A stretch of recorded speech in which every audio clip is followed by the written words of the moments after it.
Hello everyone. Before we get too deep into it, I wanted to go ahead and say that I'm trying something a little different with this Warframes where they are now, kind of experimenting some. So, after we get done, if you wouldn't mind, let me know in the comments what you think. It would go a long way to help me out. I'm trying to make these a bit more entertaining for y'all.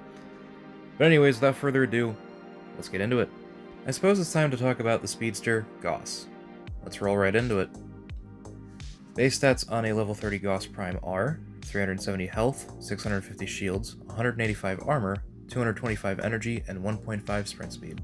So his passive is, moving generates a charge for his battery. His shield recharge speed is increased, and his shield recharge delay is decreased, based on the battery level of course, up to 120% faster recharge speed and 80% shorter recharge delay.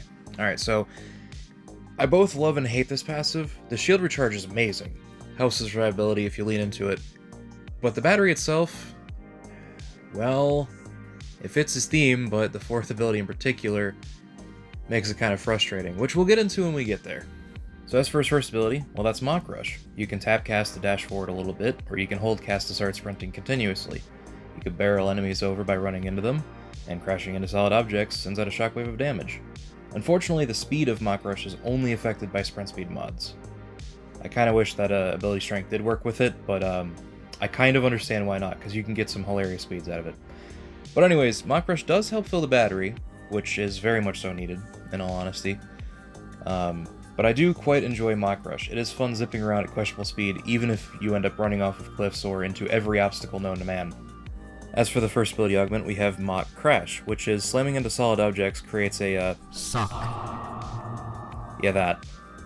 Within 8 meters. The range is affected by mods, of course. Now, I'm not entirely sure how giving Gauss brand damage can provide suck, but it works.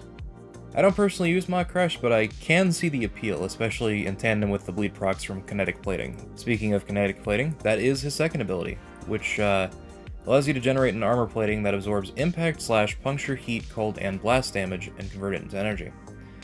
It also prevents staggers and knockdowns, which is quite nice. The damage resistance from kinetic plating is related to battery level, and it can get to 100% damage reduction at max battery, but only on those certain damage types. The energy conversion is sadly not affected by mods, and as I mentioned earlier, it does allow Mach Rush to deal bleed procs on Wall Slam.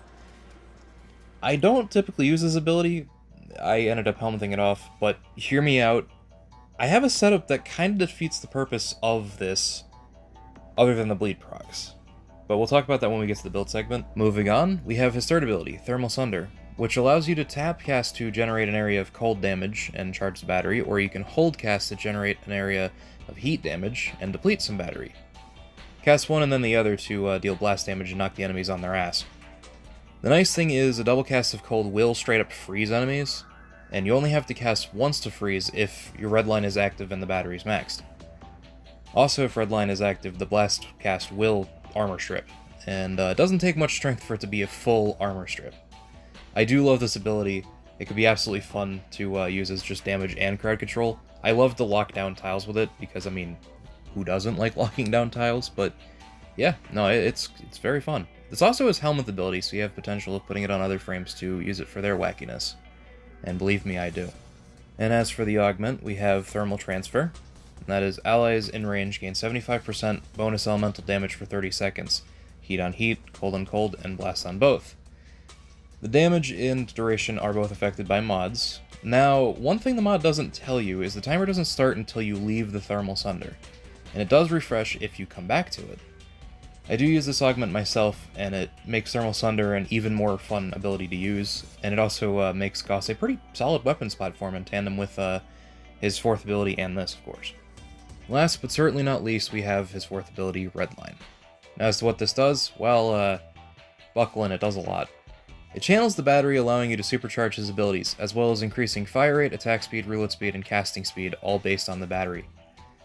When officially overcharged past that red line, bolts of impact and puncture damage periodically arc off of Gauss. These bolts will explode when redline is deactivated. Now, as for some more complex things about it and why I have some annoyances with his passive. The number next to the gauge is not your battery percentage. That gauge is your battery percentage.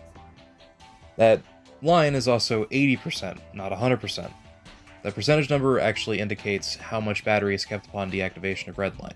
At 100%, it does negate all battery loss, even during redline, which is actually very much so nice. The time it takes for the percentage to max out scales with your duration, which is just... why? It punishes you for having a longer duration by making you wait longer to reap the benefits of that percentage. I love this ability, but that is really freaking annoying. So I do have an interesting build. Brief Respite for an aura, which is kind of necessary this time as I decided to lean into that shield regeneration passive of his. I also have Fast Deflection and Arcane Aegis for the same reason. I focused on duration and strength while keeping range in the positive, as you can see. And I went with Thermal Transfer as an augment because I found that with Redline and Roar, which I've helmet over as second ability, make for a very good weapons platform. But anyways, circling back to the shield regen thing, I have discovered that as long as I have Redline active with this build, it is almost impossible to run out of shields. It's actually only happened to me twice, and Gauss is one of the frames I use the most now. Including for stuff like Archimedia and whatnot.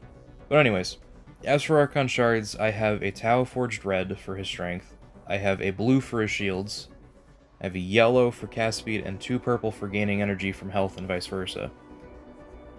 I do plan to Tau Forge all of them at some point because of the fact that, again, Gauss is one of the ones I use the most, but yeah, genuinely I don't necessarily need it. It actually works pretty good even without it.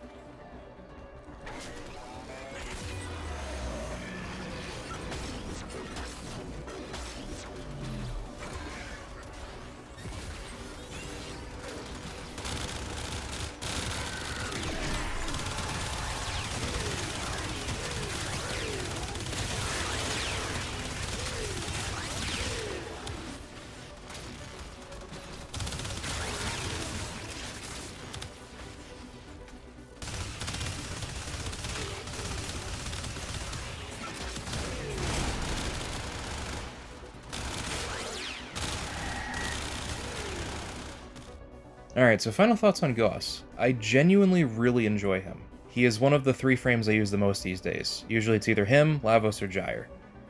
Though, to be fair, I do bounce around to other frames a lot too, but still I do tend to gravitate to these 3. But anyways, Gauss is a fantastic frame for most missions. He is one that I gravitate towards for even the hardest things in this game, oftentimes working out beautifully for Archimedia and Descendia. But anyways, if you enjoyed this video, please leave a like, and regardless, thank you all for watching, get plenty of water, and have a good one!